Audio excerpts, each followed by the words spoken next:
So hello everyone, मैं हूँ प्रियंका और स्वागत है आपका मेरे नए व्लॉग में। और आज के व्लॉग में हम बात करेंगे transition of life before and after.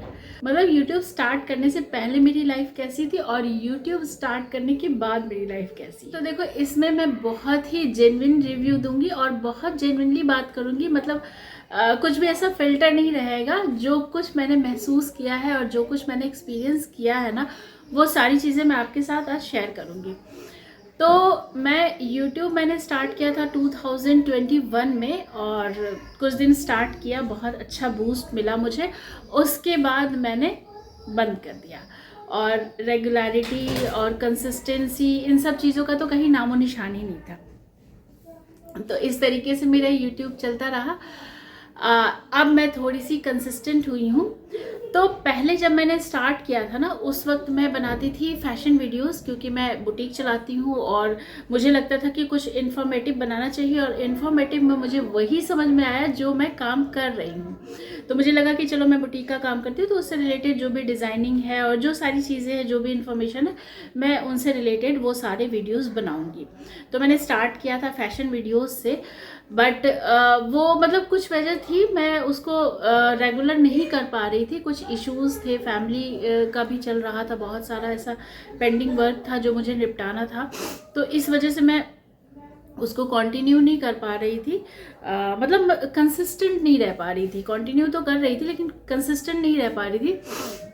उसके बाद फिर मैंने कुछ टाइम का ब्रेक लिया, 6 महीने का ब्रेक लिया, फिर एक वीडियो डाला, फिर 2-3 महीने का ब्रेक लिया, फिर एक वीडियो डाला। इस तरीके से मेरी यूट्यूबिंग चलती रही।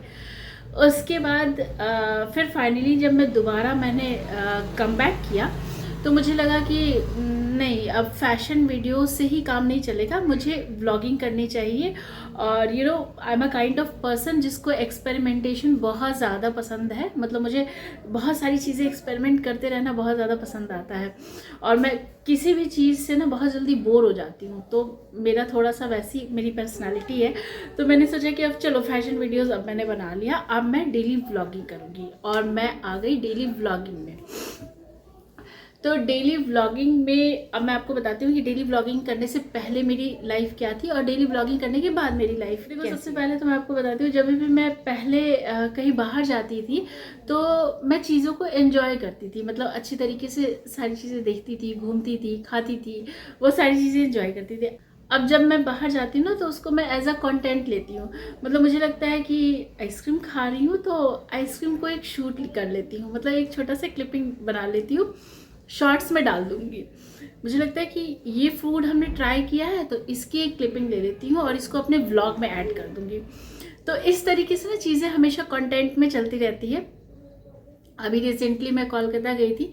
तो पहले क्या होता था, जब मैं कोलकाता जाती थी, मम्मी पापा के पास जाती थी, तो ढेर सारी बातें करती थी, बहुत सारा टाइम एंजॉय करती थी, बहुत सारा टाइम स्पेंड करती थी।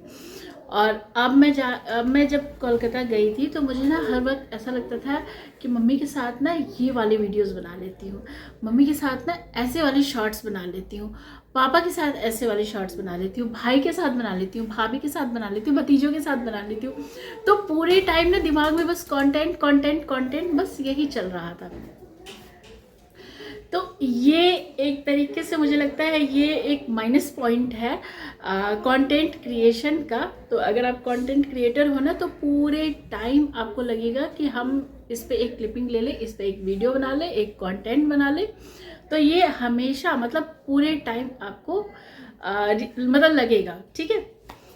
दूसरा जो मैंने नोटिस किया है कि नॉर्मली मुझे मतलब खाना बनाना मुझे बहुत ज़्यादा पसंद नहीं है। हालांकि मेरे घर वाले कहते हैं कि खाना बहुत अच्छा मैं बनाती हूँ, मतलब चाहे वो वेज हो या नॉन वेज हो, मैं खाना बहुत टेस्टी बनाती हूँ। लेकिन अगर मेरे से कोई पूछे तो मुझे किचन में ना आधे घंटे के बाद मुझे चक्कर आने लगते हैं। तो मुझे कुकिंग बिल्कुल भी पसंद नहीं है।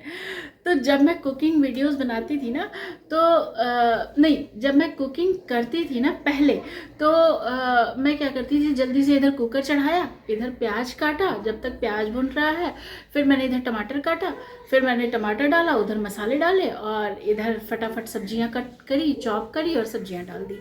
और इस तरह से 15 से 20 मिनट में मेरी सब्जी तैयार हो जाती थी। अब जब मैं कुकिंग वीडियोस बनाती हूँ ना, तो प्रॉपर पहले तो सबसे पहले देखती हूँ कि किचन क्लीन है या नहीं है, किचन का प्लेटफॉर्म क्लीन है या नहीं है, यूटेंसिल्स मेरे क्लीन है या नहीं है। फिर सब्जियाँ जो कट करनी है वो मैं पहले से चॉप करके रखती हूँ। मसाले जो मुझे ऐड करने हैं वो सारे मसाले मैं पहले से निकाल करके रखती हूँ। फिर एक क्लिपिंग लेती हूँ, फिर उसमें तेल डालूंगी, फिर एक क्लिपिंग लूँगी, फिर मसाले डालूंगी। तो इस तरीके से जो सब्ज़ी मेरी 20 से 25 मिनट में बन जाती थी वही सब्ज़ी अब मेरी 1 घंटे में बनती है। और अगर कोई स्पेशल रेसिपी लो तो उससे तो आप 2 से ढाई घंटे मान के चलो। कोको प्लीज़। तो अगर कोई स्पेशल रेसिपी मैं लेती हूँ तो उसे 2 से ढाई घंटे तो मैं आराम से उसको लगाती हूँ कुकिंग में। तो ये मेरे लिए ना बहुत ही थकाऊ हो जाता है ये सारी चीज़ें, क्योंकि मैंने आपको बताया मुझे कुक करना बिल्कुल भी पसंद नहीं। मुझे हमेशा लगता है कि कोई मेरे लिए कुक कर ले और मैं खा लूँ बढ़िया बढ़िया चीज़ें। थर्ड जो पॉइंट है वो ये है कि जो बैकग्राउंड आप जो भी देखते हैं घर का ना, वो सारी चीज़ें पहले से मतलब अच्छे तरीके से मैं थोड़ा ठीक ठाक करके रखती हूँ, क्योंकि मुझे लगता है कि अगर गंदा बैकग्राउंड होगा तो वो कैसा लगेगा लोगों को। तो वैसे मैं क्लीननेस का हमेशा ध्यान रखती हूँ और मुझे सफाई बहुत ज़्यादा पसंद है। मतलब मुझे एक यही काम है जो मुझे बहुत पसंद है, बिल्कुल चीज़ें बिल्कुल व्यवस्थित रखना और सफाई रखना, ये मुझे बहुत ज़्यादा पसंद है। लेकिन फिर भी एक लगता है ना कि यार ये बैकग्राउंड ना थोड़ा सा एस्थेटिक होता तो कितना अच्छा लगता।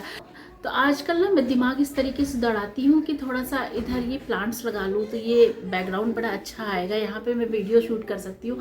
थोड़ा सा वॉल पे इस तरह की पेंटिंग लगा लूँ तो वो जो सारी चीज़ें हैं ना वो डेकोरेशन ऑटोमेटिकली हो जाती है because of content creation.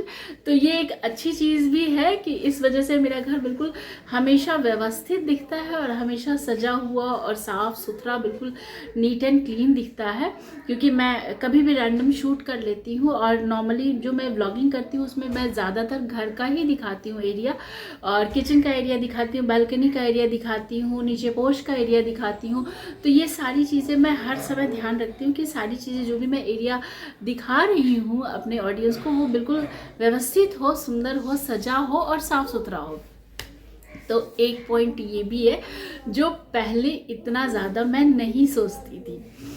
Okay, तो देखो कुछ चीज़ें ना अच्छी होती हैं यूट्यूब के लिए और कुछ चीज़ें ना गड़बड़ होती हैं, तो दोनों ही चीज़ें हैं। और फिलहाल मैं यूट्यूबिंग के इस फेज़ को ना बहुत ज़्यादा एंजॉय कर रही हूँ, क्योंकि कहते हैं ना कि सफ़र खूबसूरत है मंजिल से भी। तो मंजिल जब मिलेगी तब मिलेगी। फ़िलहाल मुझे ये जो सफ़र है ना ये बहुत ही खूबसूरत लग रहा है। और ये जो स्ट्रगल वाला रहना है ना कि अब ये वीडियोस बनाऊंगी और इस पे मुझे इतने व्यूज़ आएंगे, इतने कमेंट्स आएंगे।